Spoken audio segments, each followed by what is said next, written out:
morning BS2 students.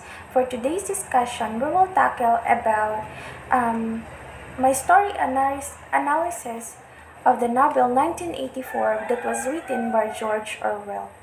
And these are the contents of my analysis. We have the background of the work, author's background, character web, characterization, the plot, the styles of the author, themes, cultural implication, and the implication of the title. First, we have the background of the work. 1984 novel was written by George Orwell in the 1940s after the World War II. 1984 is a dystopian novel depicting a so-called government in Great Britain in the year 1984, which the government is totalitarian and control everything from economy to language in reality. 1984 novel was written also to serve as a warning to the readers. 1984 is a legendary work of a dystopian fiction. When we say dystopian novel, it is a story about a state or a society in which there is a great suffering or injustice happened in a specific country. In this story, the world gone wrong when the government watches everything citizens say and do that controls information, memory, and identity itself by the use of technology. 1984 is a cautionary tale that the themes, symbols, context continues to resonate with readers today. Let's proceed to the author's background. So this is Eric Arthur Blair. He is also known for his pen name, George Orwell. He is an English novelist, essayist, and a critic. Most famous for his novel Animal Farm, which published in 1945, and 1984 that was published in 1949. He earned the position as a member of the Indian Imperial Police and later resigned and decided to become a writer. Eric Arthur Blair was born on June 29, 1903 and died on January 29, 1950 because of tuberculosis. He educated himself in Eton College in England, and most of his literary genre are dystopia, satire, and political related issues. Next is the character web. Now, there are three social classes represented in the story. It is the inner party, which perceive as the upper class, which has 2% population, and we have also the outer party, which perceive as the middle class in the story that has 13% population, and the majority are the pros, which perceive as the lower class in the story, and it has 85% population. And by the way, also the pros in the story is perceived as the powerless victims, uniformed masses that passively accept totalitarian regimes. So the pros in the story are the victims under the totalitarian government. Next is the characterization. Winston Smith, a thin, frail, contemplative, intellectual, and fatalistic 39-year-old. Winston hates the totalitarian control and enforced repression that are characteristic of his government. He harbors revolutionary dreams.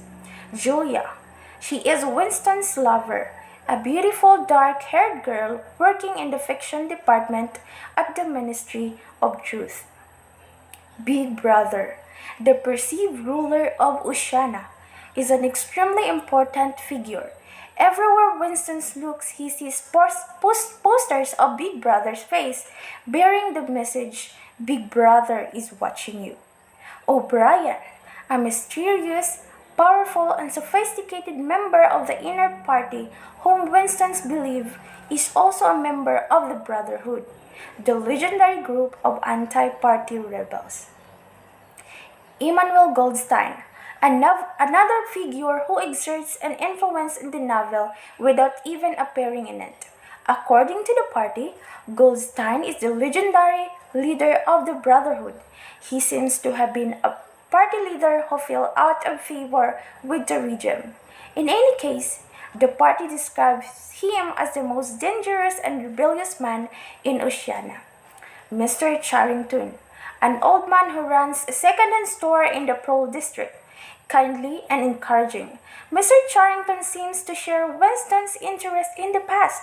He also seems to support Winston's rebellion against the party and his relationship with Julia, since he rents Winston a room without a steel telescreen in which to carry out his affair to Julia.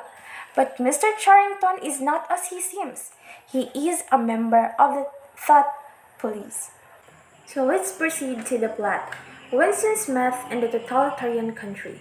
Winston Smith lived in a totalitarian country, London, nation of Oceania, where people was being manipulated by all the controlling party, which was led by their leader, Big Brother.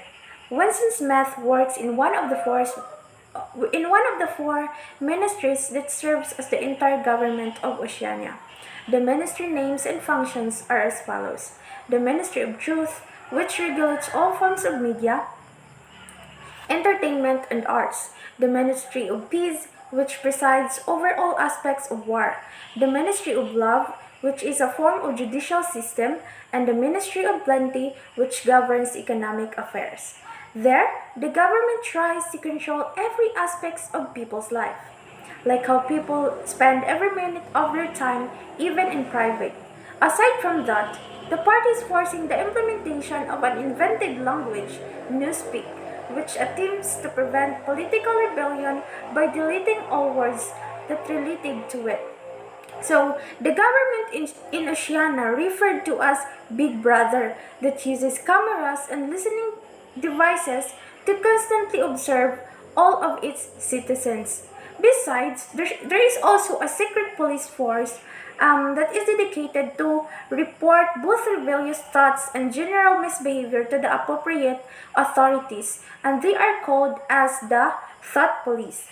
Winston Smith belongs to the outer party, and his job is to rewrite and falsify everything in the history in the Ministry of Truth. So the government there even tries to control to what people think and what they should believe. People there also in their country, people are not allowed to have close friends. They're not allowed to be in love, and they can't even date or have an affair with someone they like. So we can really see how frustrating the government in their country. So basically, they're supposed to save all of their emotional energy for the party. So this tells that the people in this country are brainwashed by the party, that everything they see and hear about the party is true, which is literally not. So every place in Oceania has this poster of Big Brother, bearing the saying Big Brother is watching you. Somehow it is a threat to the citizen. The citizen to do a rebellious act. Winston's diary. Winston feels frustrated by the oppression and rigid control of the party, which prohibits free thought, seeks any expression of individuality. Some of the things he reads or hears contradict with his memories. He begins to write in a diary after he discovers a corner of his room that is undetectable by the telescreens, in order to express his rebellious thoughts over the parties. So, Winston Smith commits thought crime and starts writing a diary to talk about how much he hates life in the society.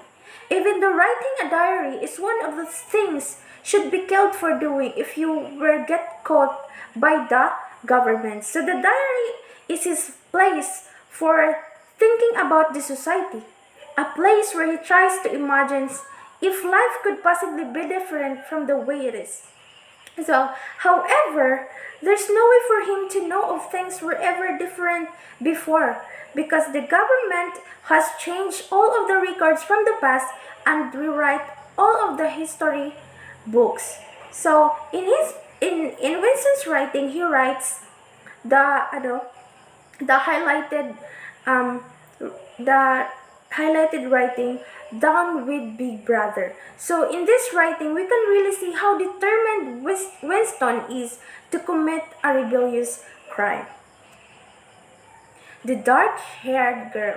One day, as Winston walked down the halfway at the Ministry of Truth, the dark-haired girl Julia falls to the floor and Winston hurriedly helps her up.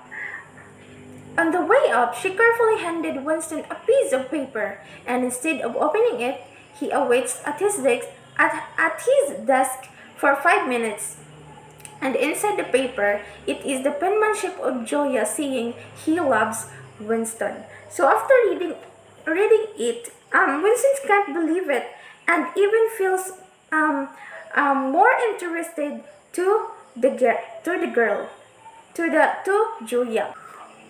Winston and Julia fell in love with each other.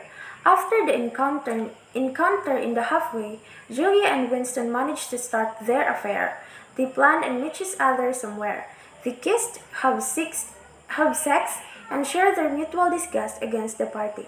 So on the appointed day, they both exchanged various pieces of introductory information, and there they talk about the Golden Country. So the Golden Country in the story symbolizes the land of freedom.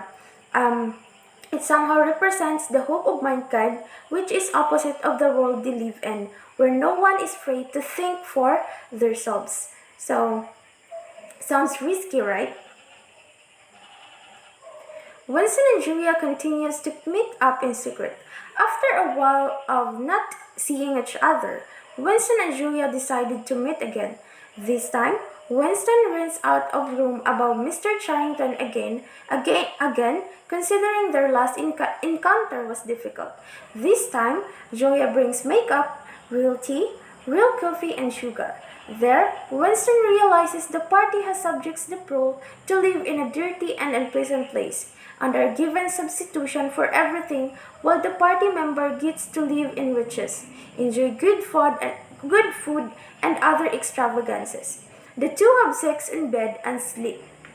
So, considering that spending time with each other is not that easy in their country, so because we all know that having an affair to someone is prohibited in their country. So, Winston rented a room as a romantic meeting place for Julia.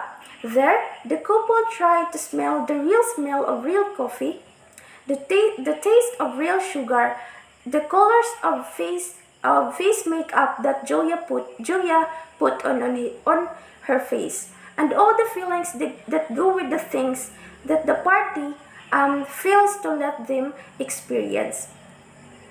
Um, There, Winston also realizes how really bad the government of giving the pros an unpleasant place to live in, while the party members are allowed to live to what they wanted and to have. This realization even makes Winston more even makes Morrison hates the party. And in their constant meeting, Julia sing a song several times with the highlighted lyrics. Under the spreading chestnut tree, I saw you and you saw me. So that's it. Meeting O'Brien. The couple planned to join a rumored revolutionary movement called the Brotherhood. O'Brien, a co-worker and a higher position in the party whom Winston admires, invite Winston to his apartment. Winston also takes Julia with him and confess their affair and how they want to tear down the party. Sometime later, O'Brien handed Winston a copy of Emmanuel Goldstein's book, perceived to be the legendary leader of the Brotherhood. The book describes all the shocking methods that the party uses to keep its power. So, Winston is really determined to tear down the party, that he wants to go to the next level from committing a thought crime to having an affair to Julia and to join the rumored revolutionary movement perceived as the Brotherhood.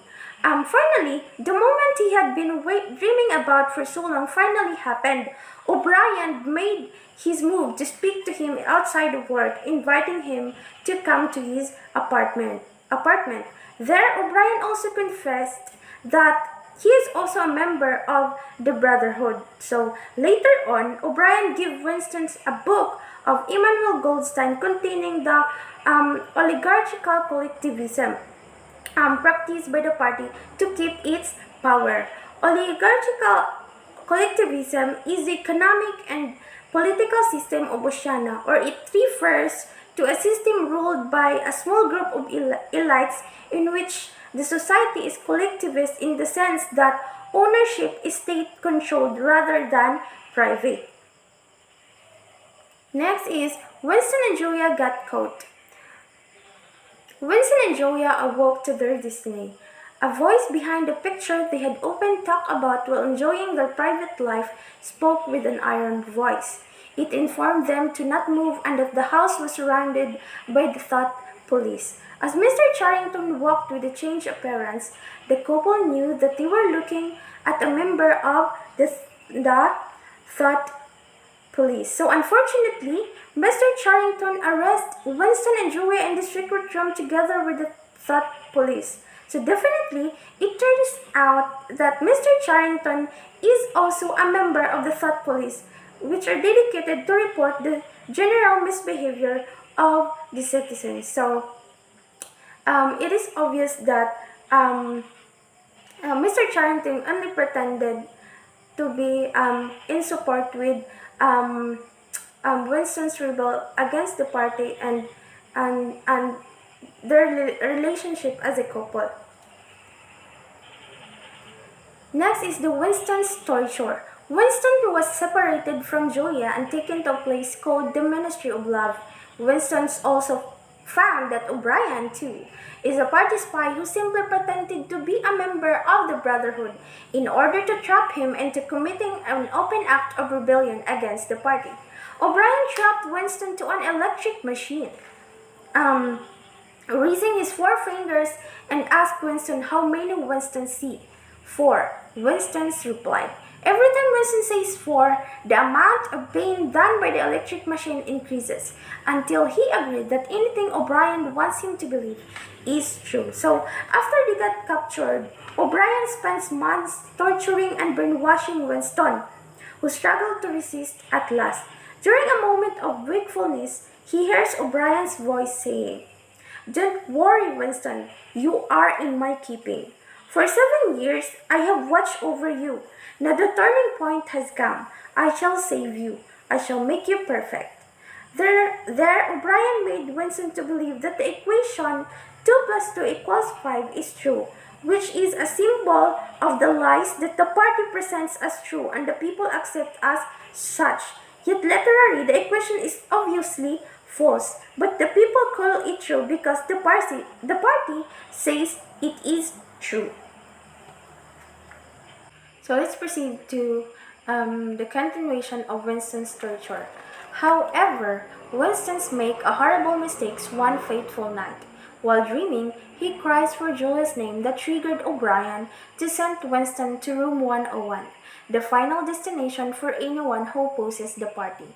In this room, the party attempts to subject a prisoner to their own worst fear or phobia, with the objective of breaking down their resistance. Since Winston's worst fear is rats, O'Brien straps a cage full of rats onto Winston's head and prepares to allow the rats to eat his face. So Winston's broke because of fear, pleading with O'Brien to do it to Julia, not to him. So Winston is feeling and looking better every day after the torture happened. However, one night he wakes himself up yelling, "Julia, Julia, my love, my love." There he wonders how how long he has added to his sentence from his outburst of emotion. As expected, O'Brien showed up in his room and reminds him that he is always able to tell when he is lying or not, and asks him if he loves Big Brother. So obviously, Winston's answered no, that he hates Big Brother. So O'Brien tells him he must love Big Brother and was even more determined to send Winston in Room 101, the final destination for anyone who opposes the party. There, Winston faces his greatest fear, which are the rats. So, as a last minute of hope, he screamed, "Do it to Julia, not me." With bated breath, he had saved himself and he had also betrayed Julia. Winston's fate. Giving up Julia is what O'Brien wanted from Winston's all along. Winston's spirit is broken and is released to the outside world. He still meets Julia, but no longer feels anything for her. He has accepted the party completely and has learned to love Big Brother. So in the end, Winston's becomes one of the pros. All along, he had said if there is any hope, it lies in the pros. So after what happened, it is clear that there could be no hope in the pros, meaning that there is no hope at all under the totalitarian government. And also, he had recently seen Julia in the street, and they even got to talk and calmly confess to betraying each other. Without emotion, they agreed that after they were forced into the betrayal, they couldn't feel the same about each other. So basically, it ends that Winston's finally losing the war against himself and loving Big Brother completely. Next is the styles of the author. The conflict in the story is man versus man. Foreshadowing. So, Winston's betrayal to Julia. The song in 1984 serves as foreshadowing, especially the lines, "They have stolen my heart away, and under the spreading chestnut tree, I sold you and you sold me." So, this basically gives the reader a hint that in the future, they would betray each other, which really happens in the climax that Winston and Julia betrays each other in order for their own safety. Next is Winston's betrayal to the party. Winston's action of committing a thought crime foreshadows the danger he has placed himself in. So it is obvious in the story that committing rebellious crime or even having an affair with someone you like is forbidden, but still Winston's does it. That gives the reader an obvious hint that Winston will be soon captured by the thought police and later on experience torture. Next is the flashback. Winston's reflection of his childhood and Winston's dreaming of his mother is a kind of flashback that's used by the author.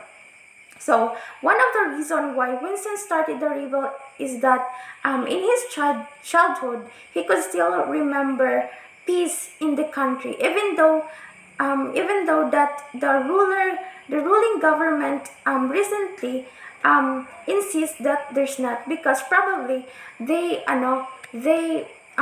deleted all the history books and or falsify the history books in Oceania. So probably the party contradicts to his memories.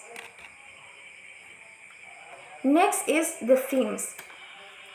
First is totalitarian is a warning for today, tomorrow, and after tomorrow. So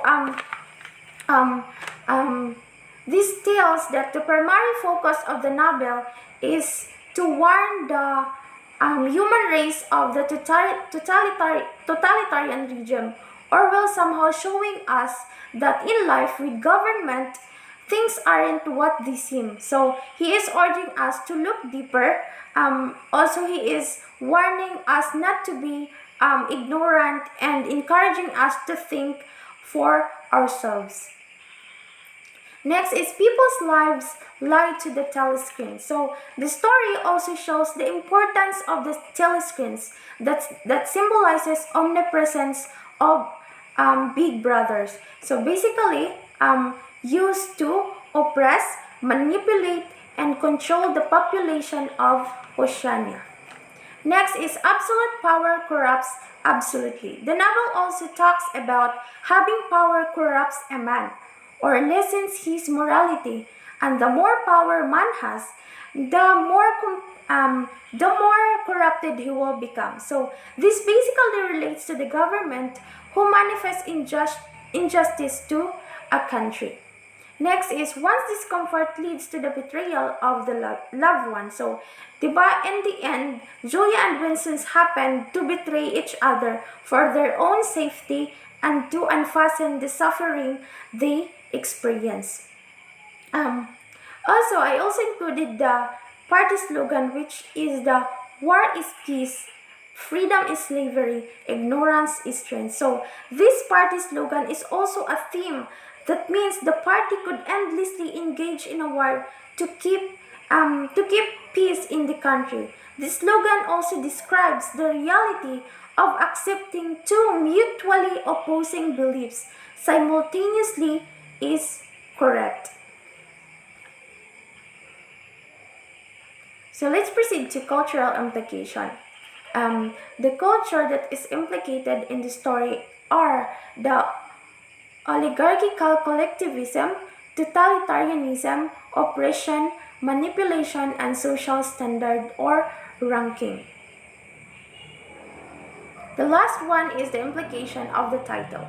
The title carried the year 1984, which was meant to warn the threat under totalitarian rule.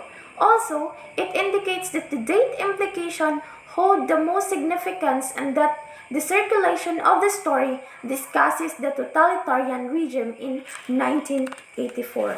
So, indeed, this was written by Orwell as a warning to prevent the insidious process of increasing governmental control from having an outcome like this in a world.